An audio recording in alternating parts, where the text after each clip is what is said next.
అటా ఇటా ఇప్పుడు కాంగ్రెస్ అగ్రనేత రాహుల్ గాంధీని బాగా ఇబ్బంది పెడుతున్న సమస్య ఇదే. ఈ విషయాన్ని ఎటు తెలుసుకోలేకపోతున్నారు ఆయన.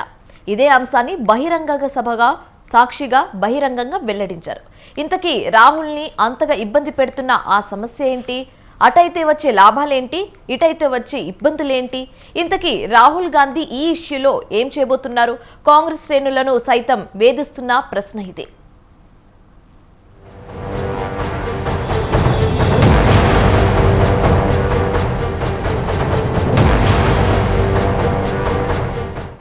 కేంద్రంలో అధికారం అందుకోలేకపోయినా ఎన్డీఏ కూటమిని ముప్పుతిప్పలు పెట్టి 3 చెరువుల నీళ్లు తాగించేలా చేసింది ఇండియా కూటమి.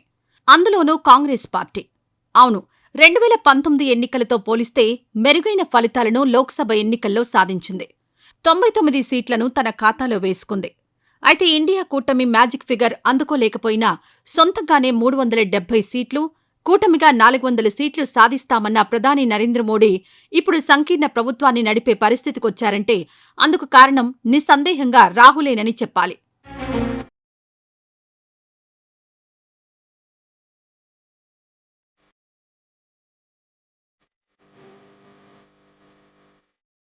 భారత్ జోడో యాత్ర, జోడో న్యాయ యాత్ర పేరుతో దేశవ్యాప్తంగా మెజారిటీ నియోజకవర్గాల్లో పర్యటించి ప్రజల కష్టాలు, కన్నీళ్లు స్వయంగా చూశారాయన.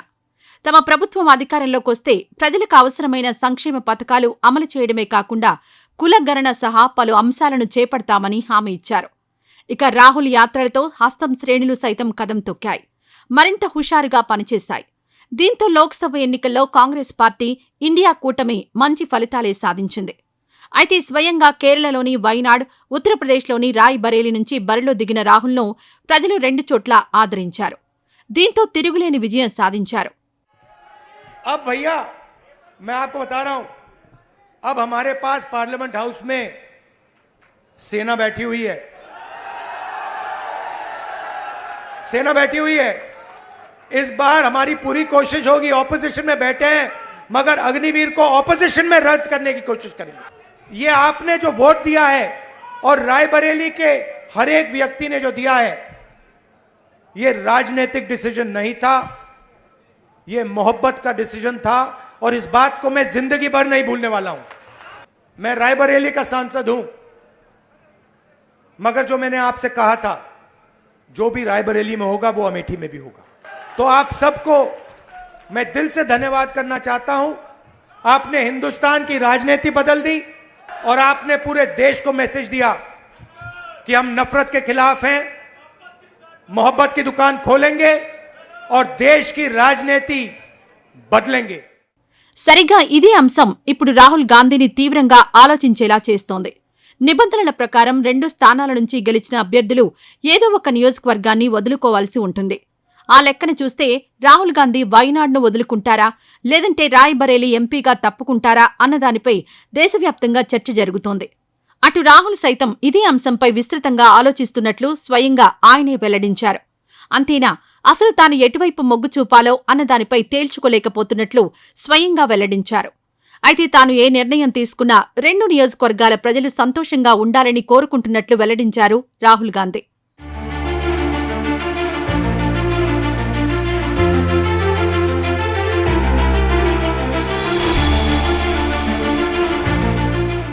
అయితే కాంగ్రెస్ వర్గాలు మాత్రం ఈ అంశంపై ఆచితూచి స్పందిస్తున్నాయి. కేరళ పీసీసీ నేతలు మాత్రం వైనాడ్ లోక్సభ స్థానాన్ని రాహుల్ గాంధీ వదులుకునే అవకాశాలున్నాయని అభిప్రాయపడుతున్నారు.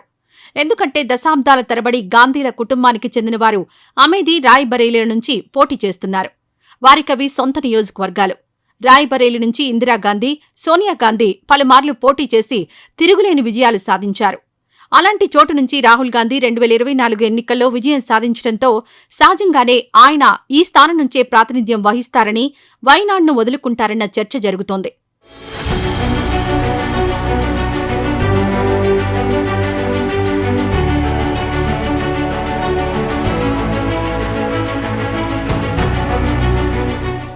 ఒకవేళ కేరళ నేతలు చెప్పినట్లుగానే రాహుల్ గాంధీ ఇప్పుడు వైనాడ్ను వదులుకోవాలని భావిస్తే అందుకు గల కారణాలపై పార్టీలో చర్చ జరుగుతోంది.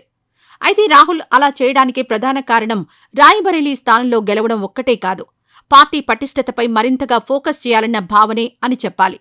యూపీలో కాంగ్రెస్ పార్టీ బలం పుంజుకోవాలంటే ఆ రాష్ట్రంపై మరింతగా ఫోకస్ చేయాల్సిన అవసరం ఉంది.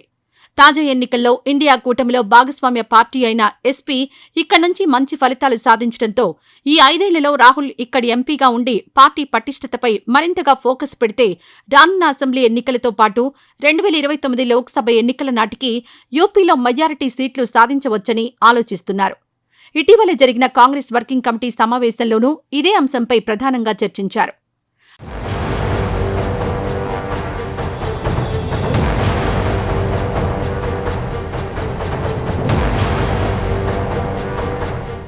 అయితే ఇదంతా నాణానికి ఒకవైపు మాత్రమే. రాహుల్ గాంధీ ఈ 2 నియోజకవర్గాల్లో ఏ స్థానాన్ని వదులుకున్నా ఆయన పోటీ చేసిన ఎంపీ సీటు నుంచి రంగంలో దిగేది ఎవరన్న ప్రశ్న తలెత్తుతోంది.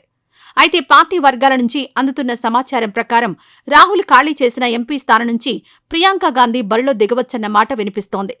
కేరళలో ఉన్న వైనాడ్ కాంగ్రెస్ పార్టీకి కంచుకోటగా ఉంది. అందుకే రాహుల్ గాంధీ 2019 ఎన్నికల్లో ఇక్కడి నుంచి పోటీ చేశారన్న ప్రచారం అప్పట్లో గట్టిగా సాగింది.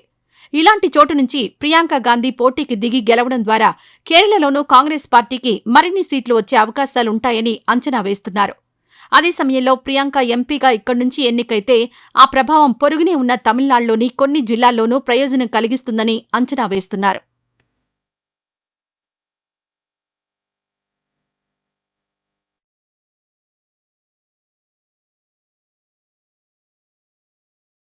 మరి ఈ మొత్తం అంశాలపై కాంగ్రెస్ అధినాయకత్వం ఏం చేస్తుంది, ఎలా స్పందిస్తుంది అన్నది ఆసక్తికరంగా మారింది.